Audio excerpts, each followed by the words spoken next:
And we have one more update for the best of Redditor update post where the original OP's husband thinks she baby trapped him. This is an update from February 13th, which was 9 days later. Thank you to everyone for all the messages and kind pieces of advice. I have received so many requests for an update, so I thought I would quickly post and let you all know how I am doing. Overall, everything has settled down a little bit. In good news, I had a scan with the doctor. My mother-in-law attended with me, and the baby is happy and healthy. I finally found out the gender. I am having a little girl. I am over the moon. My mother-in-law was a gem, and she was so touched that I had included her in the scan. She is very excited to be a granny. On that note, my mother-in-law organized a family lunch a couple of days after the scan. I was a little reluctant, but I knew that she had good intentions and wouldn't do anything to make matters worse. When I arrived, my husband and brother-in-law were there, along with my father-in-law, male 70, and mother-in-law. It was quite awkward until my mother-in-law asked if anyone had anything to say. My brother-in-law spoke first and apologized for his awful text, saying that he was swept up in the moment and wanted to support his brother. I explained how hurtful it had been to receive such a nasty and vindictive message, and that he knew as well as anyone that my husband and I had been trying for almost a year. He hung his head and mumbled something. That was pretty much the last I heard out of him for the afternoon. Next, my mother-in-law looked quite pointedly at my husband, but he actively avoided anyone's eyes. Eventually, she spoke up and announced that my husband would no longer be welcome to stay in their house. She said that she was ashamed to have her son behave the way that he has, and that she would prefer to make space for her granddaughter rather than have some lowlife hanging around.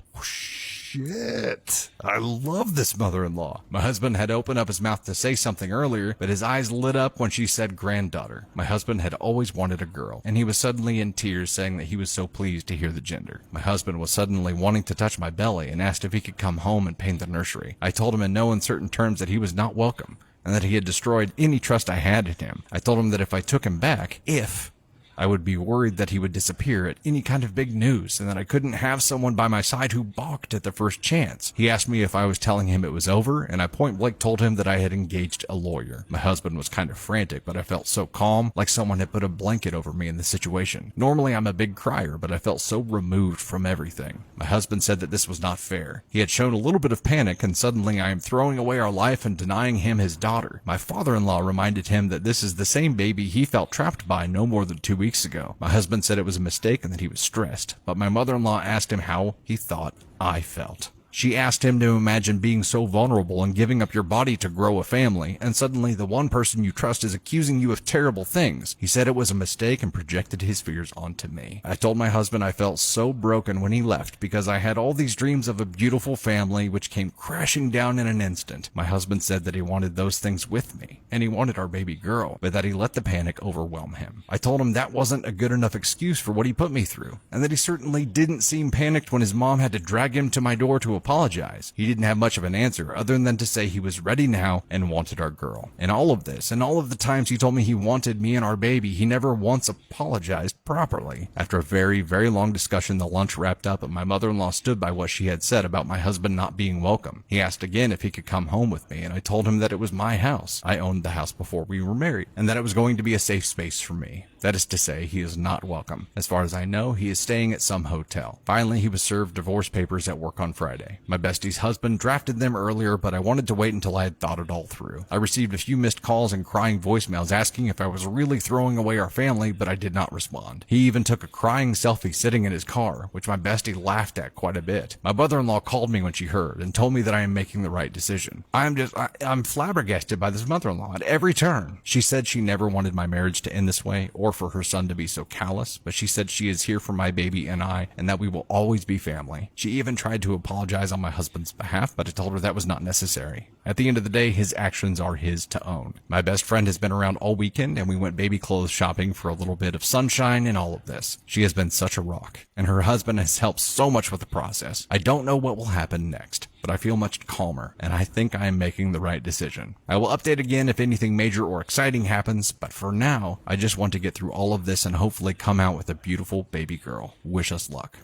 Going through with the divorce surprised me. It did surprise me. Once that trust was broken, and once I think she saw his true colors, and it wasn't even once he found out she was pregnant, because she had been pregnant. It's once he had a buddy that got baby trapped, even though he consciously decided to want this baby and to try for this baby. It's like his friend went through something and was freaking out, and he had like sympathy freak out. Can't do that, dude. Okay, look at it this way. The amount of shit that he put his pregnant wife through, who is already vulnerable, who is already overprocessing all feelings, who is already supporting another human life inside of her, the amount of shit that he put her through, punishment fits the crime. The crime was worthy of the punishment that she laid down for this. I'm just surprised that she actually went through with it, because in most cases here, you would have a mom who was, afraid of doing it alone. And for that reason alone, probably would have taken it back to try to make it work, or for guilt, or for, if no other reason than because she wanted the baby to have her parents together and try to keep at least somewhat of a classic symbolic family together for the baby. And so many people stay together for that very reason and that reason alone. But she saw that when the going gets tough, he gets gone and just geeks out. Life is hard, and life with kids is hard, and you're going to hit so many obstacles in life that you have to know that your partner is there to stand by you for all of it. And she's right to not know that. She's right to not have the faith in him that he's going to be there for everything. He proved to her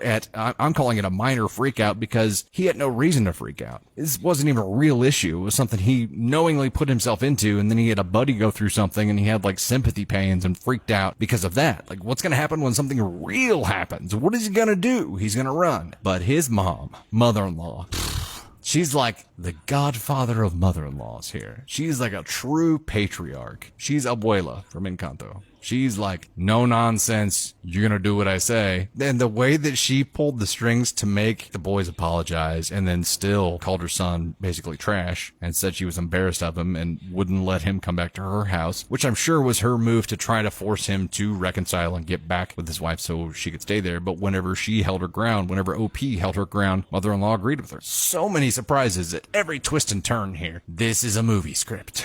Mother-in-law, I am a fan. I'd like to shake this woman's hand. Say thank you for your service. Can you please teach a class to other mother-in-laws? Wowza.